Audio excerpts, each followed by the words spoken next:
Welcome back. મહામંથનમાં હવે વાત કરીશું એનર્જી ડ્રિંક પર કેમ પ્રતિબંધ લાગવો જરૂરી છે. આપણે ભારતની સભ્યતા અને સંસ્કૃતિને પશ્ચિમના દેશોએ ન માત્ર અપનાવી બલકે બિરદાવી પણ છે. સમય જતાં સમયનું ચક્કર એવી રીતે યુટર્ન મારી રહ્યું છે એ જાણવું પણ હવે જરૂરી છે.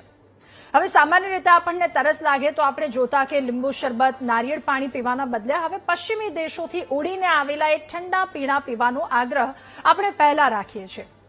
ઘણીવાર પશ્ચિમી જીવનશૈલીને આધુનિકતાનું પ્રતીક માનીએ છીએ, ખાવા પીવાની આદતોને સ્ટેટસ સિમ્બોલ બનાવી દઈએ છીએ. પણ શું તમને ખબર છે કે આ ઠંડા પીણા તમારા માટે કઈ આફત નોતરી શકે છે? દુનિયાના કેટલાય દેશોએ કોલ્ડ્રિંક પર પ્રતિબંધ લગાવી દીધો અને હવે તો રાજસ્થાન અને મહારાષ્ટ્રમાં પણ કડક નિયમો લગાવી દીધા છે. રાજસ્થાન સરકારે સ્ટિંગ, રેડબુલ સહિત 8 જેટલા એનર્જી ડ્રિંક્સના વેચાણ, માર્કેટિંગ અને સંગ્રહ પર પ્રતિબંધ મૂકવામાં આવ્યો છે. આ સાથે લાખો બોટલો જપ્ત પણ કરી છે. બીજી તરફ મહારાષ્ટ્ર સરકારનો નિર્ણય, જ્યાં સ્કૂલોના 500 મીટરના વિસ્તારમાં સ્ટિંગના વેચાણ પર રોક લગાવવાનો નિર્ણય આ સરકારે કર્યો છે, કારણ કે બાળકો અને ટીનેજર્સમાં એનો ઉપયોગ ખૂબ ઝડપથી વધી રહ્યો હતો. આરોગ્ય નિષ્ણાતો ચેતવણી આપી રહ્યા છે કે આવા પીણામાં કેફીન, શુગરનું પ્રમાણ ખૂબ વધારે હોય છે. હૃદય, શરીરમાં મેટાબોલિઝમ પર ગંભીર અસર થઈ શકે છે. ત્યારે હવે આ નિર્ણય બાદ સવાલ ગુજરાતનો છે. શું ગુજરાતમાં એનર્જી ડ્રિંક્સ પર પ્રતિબંધ લાગવો જોઈએ? બાળકો, યુવાનોના ભવિષ્ય માટે કયું પગલું વધારે યોગ્ય છે? એક સવાલની સાથે મહામંથનના બીજા મુદ્દા પર ચર્ચા કરીશું કે એનર્જી ડ્રિંક્સ પર પ્રતિબંધ કેમ અને કેટલો જરૂરી છે.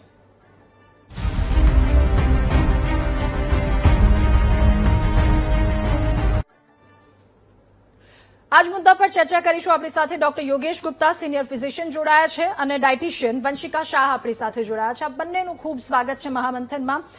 સર, પહેલા તો આપની પાસેથી જાણવું સમજવું છે, મહારાષ્ટ્ર સરકાર, રાજસ્થાન સરકાર કે જેમણે મહત્વનો નિર્ણય લીધો છે, હવે ગુજરાત માટે આ નિર્ણય કેટલો જરૂરી છે? કારણ કે આપણે જોઈએ સૌથી વધારે જો આ હોય તો એ ક્યાંક કુલ દેખાવા માટે ટીનેજર્સ, એ સ્કૂલના બાળકો કે જેનું સતત સેવન કરતા હોય છે, તો કેટલું હાનિકારક અને ગુજરાત માટે હવે આ પ્રતિબંધ કેમ અને કેટલો જરૂરી છે? રાધાબેન, સવાલ બહુ જ મોડો છે. 17 વર્ષ આ એનર્જી ડ્રિંક વાળાઓએ આપણા બાળકોને, આપણા યુથને ઠગ્યા છે. હું વર્ડ વાપરું તો ચીટિંગ કરી છે.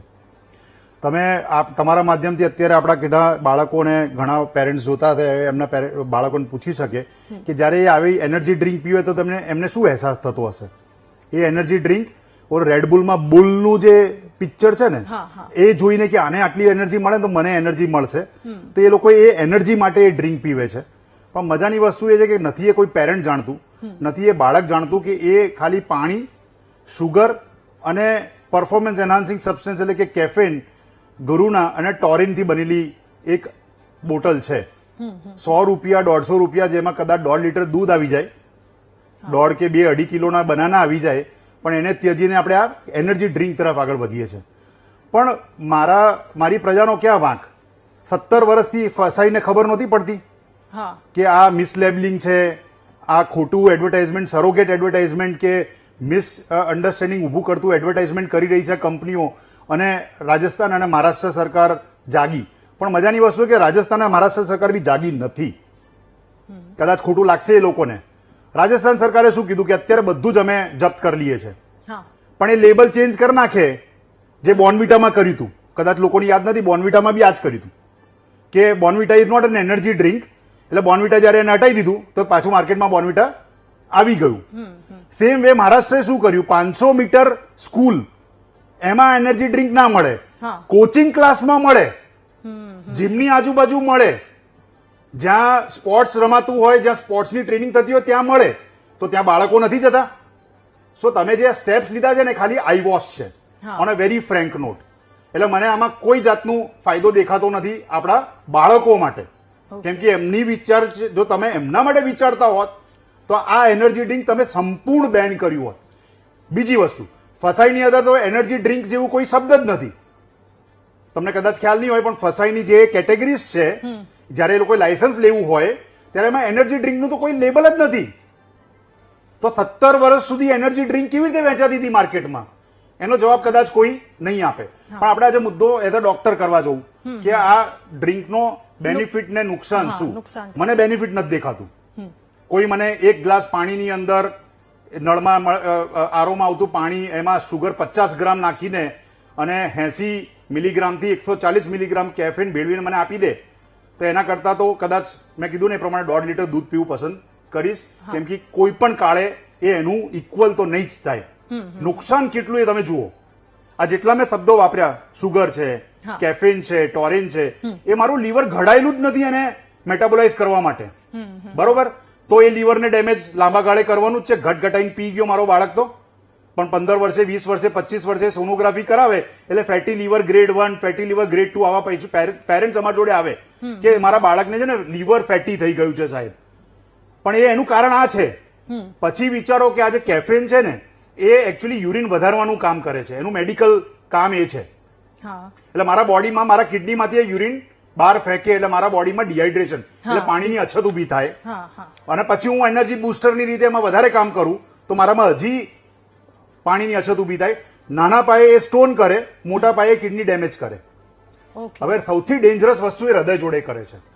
મારા બાળક, તમે પેરેન્ટ્સને પૂછો ને તો બાળક સડનલી બિહેવિયર ચેન્જ હોય, એને ધબકારા વધી જતા હોય, એને એન્ઝાઇટી બહુ થતી હોય, એ રાત્રે સૂતો ના હોય, એ સવારે જાગતો રહેતો હોય, કેમ તો એના કારણે એ બાળકની અંદર હાર્ટના પ્રોબ્લેમ્સ ડેવલપ થાય.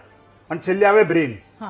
બ્રેનની અંદર છે ને એક બહુ જ ઇમ્પોર્ટન્ટ વર્ડ અમે મેડિકલમાં યુઝ કરીએ, that is called repeat reward function. એટલે હું એક વખત પીવું ને એટલે મને સખત બૂસ્ટ લાગે કે મારી એનર્જી બહુ છે, મને ઊંઘ ના આવે એટલે હું કામ કરું એટલે લાગે ચલો બીજી પી લઈએ જયારે ઓછી થાય ત્યારે. એટલે મારા બ્રેનને આદત પડી જાય. પછી મારું બ્રેન એક ડબ્બાથી ના માને, પછી મારે 2 ગટગટાવી પડે, પછી મારે 3 ગટગટાવી પડે. હવે વિચારો, આ બાળક પીતો જ જાય, એને એક્ઝામનું ટેન્શન, એને પિયર પ્રેશરનું ટેન્શન, એને સ્પોર્ટ્સની અંદર ટેન્શન, એને માતા પિતા ટેન્શન આપતા હોય, એને ઓલા ટીચર. હવે દેન જસ્ટ તમે વિચારી જુઓ કે હું જે કહી રહ્યો છું એ જો માતા પિતા સમજે તો એમને રોકવા જોઈએ. સરકાર તો આઈ ડોન્ટ નો ક્યારે સમજશે. બિલકુલ સાચી વાત છે. એટલે આપણે સમજવાની જરૂર છે. વંશિકા મેડમ, હવે આપની પાસેથી જાણવું સમજવું છે. આપણે બહુ કુલ બનીને વાત કરીએ કે આ તો ડાયટ કોક છે, આ તો આપણને બિલકુલ નુકસાન નહીં કરે, પણ એ કેટલું નુકસાનકારક છે, સાથે આ બધા ડ્રિંક્સ કેટલા નુકસાનકારક આપણા બોડી માટે છે? શું કોઈ કેટેગરી છે? આપણે તો બહુ ઇઝીલી કહી દઈએ છીએ કે આ બાળકને ના આપવું જોઈએ, ટીનેજર્સ આનો ઉપયોગ વધારે કરી રહ્યા છે, તો એ ક્યાં સુધીના લોકોએ અને કેટલું લેવું જોઈએ? તો છે ને ક્યારે બી એ પોઈઝન નથી, પણ એ એક્સેસિવ કોઈ બી ટાઈપનું કન્ઝમ્પશન એ પોઈઝન જ ક્રિએટ કરે છે. કોઈ બી ટીનેજર્સ લે છે, કાર્ડિયોવેસ્ક્યુલરના ડિસીઝીસ હોય છે જે પેશન્ટ્સને, જે લોકોને હાર્ટ પ્રોબ્લેમ્સ હોય છે, એ લોકોને તો આ વસ્તુ અવોઇડ જ કરવી જોઈએ. તો આમાં જેમ ડોક્ટરે કીધું, એમાં હાઈ કેફીન, શુગર, ટોરિન, બી વિટામિન્સ, આર્ટિફિશિયલ કલર્સ સખત ભરેલા હોય. એના કારણે એડ્રોસિન લેવલ અને એડ્રિનલ લેવલ અને તમારું સ્ટ્રેસ લેવલ હોય એ બહુ જ વધે. એનાથી છે ને તમારી નેચરલ એનર્જી ના મળે, તમને રિયલ એનર્જી ના મળે, તમને છે ને સ્ટિમ્યુલેટ કરે, તમારું બ્રેનને એક્ટિવ કરી કાઢે થોડો ટાઈમ માટે. એટલે આ છે ને ઓવર કન્ઝમ્પશન તો બધી જ વસ્તુનું ખરાબ જ છે. એની જગ્યાએ તમારે છે ને coconut water, beet carrot juice, sugar cane, fresh juices, એ બધાના કન્ઝમ્પશન વધારી દેવા જોઈએ. આઈ અન્ડરસ્ટેન્ડ કે આજકાલના લોકોમાં સ્ટ્રેસ બી એટલો જ વધે છે કે ભણવાનું એટલું હોય છે, પેરેન્ટ્સના એક્સપેક્ટેશન એટલા બધા વધી જાય છે, એટલે લોકોને છે ને એનર્જી ડ્રિંક્સથી એક બૂઝ મળે, એક સ્ટિમ્યુલેશન મળે, જેનાથી સખત બ્રેન તમારું અચાનકથી જ કામ કરવા લાગે. તમારી સ્લીપ, તમારે એડ્રોસિન લેવલ કેમિકલ જે હોય એ તમારા બ્રેનમાં સ્ટોપ થઈ જાય થોડો ટાઈમ માટે. એટલે એના કારણે તમને બહુ જ બૂસ્ટ મળી શકે અને કામ કરી શકો તમે. ઓકે સર, ફરી એકવાર એક સવાલ મારે આપને એ પૂછવો છે કે તમે કહ્યું ચલો વાલીઓ તરીકે આપણે પોતાને જ સમજવું પડશે, બાકી ઉપરથી તો એ કંટ્રોલ નથી આવવાનો. જો એક એનર્જી ડ્રિંકની વાત કરીએ અથવા તો કોલ્ડ ડ્રિંકની વાત કરીએ તો એમાં કેટલું અંદાજે શુગર હોય?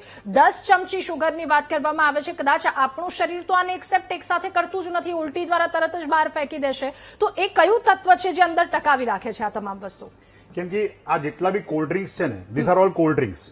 પછી એ સિમ્પલ કોકો કોલા હોય, પેપ્સી હોય કે ફેન્ટા હોય કે એનર્જી ડ્રિંક્સ હોય, આ બધી એની અંદર કાર્બોનેટેડ વોટર હોય. એ કાર્બોનેટેડ વોટર એકચ્યુઅલી તમારા એ બોડીમાં એને નીચે ઉતારવામાં મદદ કરે, કેમ કે એ એકચ્યુઅલી બબલ્સ જેને કહેવાય, so that helps you to keep the sugar and caffeine inside your body. એટલે એ નીચે જતું રહે. એક વખત એ આંતરડું તમારું પેટ ને ક્રોસ કરી જાય એટલે નીચે નાનું આંતરડું આવે, જ્યાંથી આ બધું જ અબ્ઝોર્બ થાય મારા બોડીમાં. સો એ એને તરત જ ત્યાં પહોંચાડી દે છે. So that's how this type of drinks work. બરોબર, તમે કીધું એ પ્રમાણે હું એક ગ્લાસની અંદર 10 ચમચ સુગર ભેળવીને કે પી જઉં તો એ મને વોમિટ જ કરવાની છે. બરોબર, પણ એ આ કાર્બોનેટેડ ડ્રિંક્સમાં એ પોસિબલ નથી થતું હતું.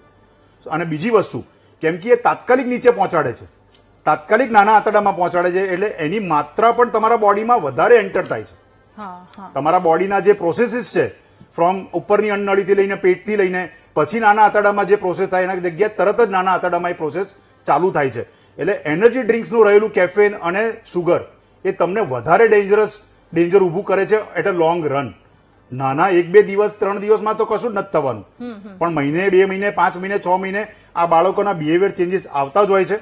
એ લોકોમાં ઓબેસિટી વધતી જ હોય છે, એમના લીવર પર ડેમેજ થતું જ હોય છે.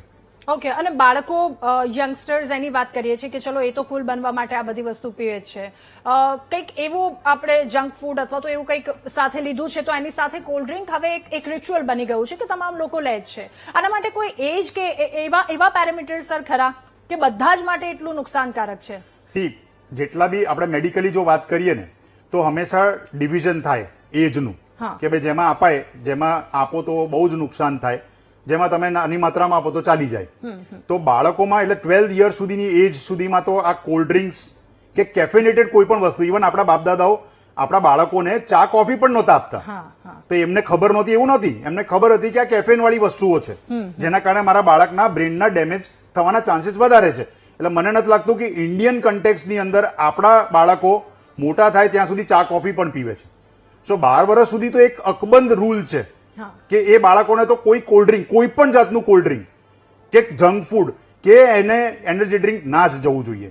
હવે એના પછી તમે 12 થી 20 અને 20 થી 50 અને 50 થી ઉપર એવા ડિવિઝન્સ કરતા હોઈએ છે, પણ કોલ્ડ ડ્રિંક આજે તમે સમજો કે કોલ્ડ ડ્રિંકની અંદર મળે છે શું? તમને ખાલી ને ખાલી તમને એક ઠંડુ પીણું મળે છે, પાણી જ હોય છે, ફ્લેવર્ડ પાણી હોય છે, એની અંદર 1-2 વસ્તુઓ બીજી મિક્સ કરતા હશે પણ એ કેલરી જ છે ખાલી.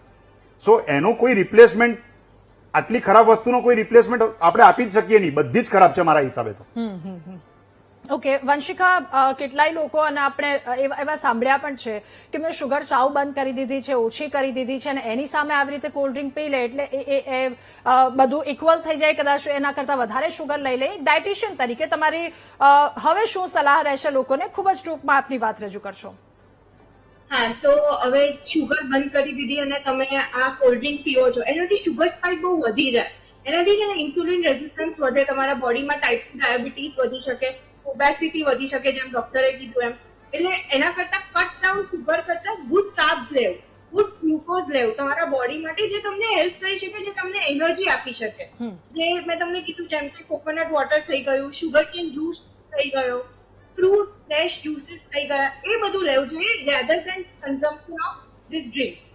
ઓકે સર અને વંશિકા, બંનેનો ખૂબ આભાર મહામંથનમાં અમારી સાથે જોડાયા આ મુદ્દા પર ચર્ચા કરવા બદલ. તો કોલ્ડ ડ્રિંક કે જે આપણા બાળકોને આપણે રોજ આપી રહ્યા છીએ, પરંતુ સામે બાળકોને કેટલીક મુશ્કેલીઓ પણ થઈ રહી છે, આપણે એનું સમાધાન શોધી રહ્યા છે, એ મુશ્કેલી શું થઈ રહી છે એ શોધી રહ્યા છે, પરંતુ જોવાની એ વાત પણ છે કે બહાર જતા આપણે આપણા બાળકોના હાથમાં કઈ બોટલ્સ પકડાવીએ છીએ. આ ખૂબ વધારે નુકસાનકારક છે, હાનિકારક છે બાળકો માટે. ચેતી જવાનો આ સમય છે. તો આ સાથે મહામંથનમાં હાલ બસ આટલું જ. વધુ સમાચાર અપડેટ્સ માટે આપ જુઓ VTV ન્યૂઝ. નમસ્કાર.